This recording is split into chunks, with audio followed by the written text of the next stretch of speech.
I could write poems about rivers and lakes or how remarkable it is watching butterflies dance in mid-flight. But that has nothing to do with what's going on in my community. All it proves is that I'm gifted with a pen. But butterflies can't feed the poor, and rivers and lakes won't wash my troubles away. So I'm here to deal with us right now. And let's sit down at the round table and hash out solutions for our condition right now. Because your desire to strut like the peacock needs to stop. I mean, what type of statement are you making wearing a platinum Rolex when the inside of your house yells out homeless? And alcohol and drugs are used as a pacifier to get you through your day. It's incredibly odd that you choose to live that way. And I'm not casting judgment, but you can't honestly believe that living on the edge is your gift in life, or just surviving in the ghetto is keeping it real because that's all you know. Your logic is twisted. Here's an example. You say that you can sleep in your car, but you can't drive your house. That type of rationale is one of the reasons why we're still waiting for that 40 acres and a mule.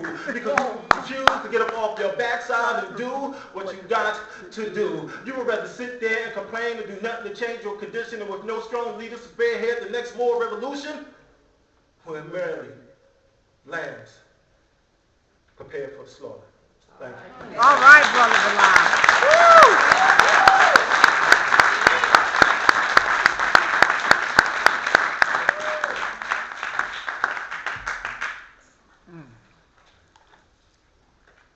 If this be the last piece that I'll ever write, then my ever-efficient ebonics will verbally take flight on an awakening that I experienced in my past life. Passionate petitions I pray. If I should die before I wake, then wake me, so I can choose before a place where no choices be.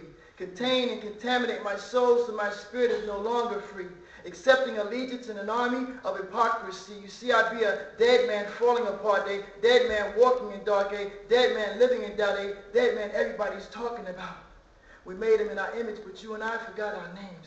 Assisting falling angels, pawn playing the same game, blame the streets out, and these boys bring the heat out, recklessly roaming in the valley of decisions and don't know which way to go. Our disease says yes, and our subtle suggested spirit still says no.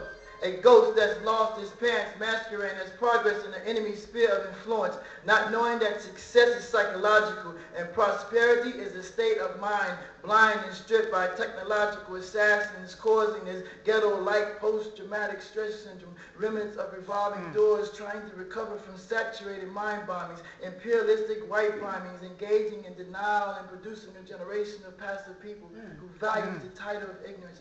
And its ignorance has become a commodity as the simplicity of life has become complex. If I should die before I wake, then wake me.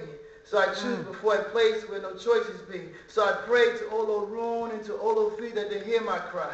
Resurrect me from the dead so only my defect dies. Removing my fear to cry, and no matter what life throws back at me, I continue to get through indefinitely. And it's imperatively to look at this world revolutionarily, leaving here knowing that the Creator is pleased with me. Yeah.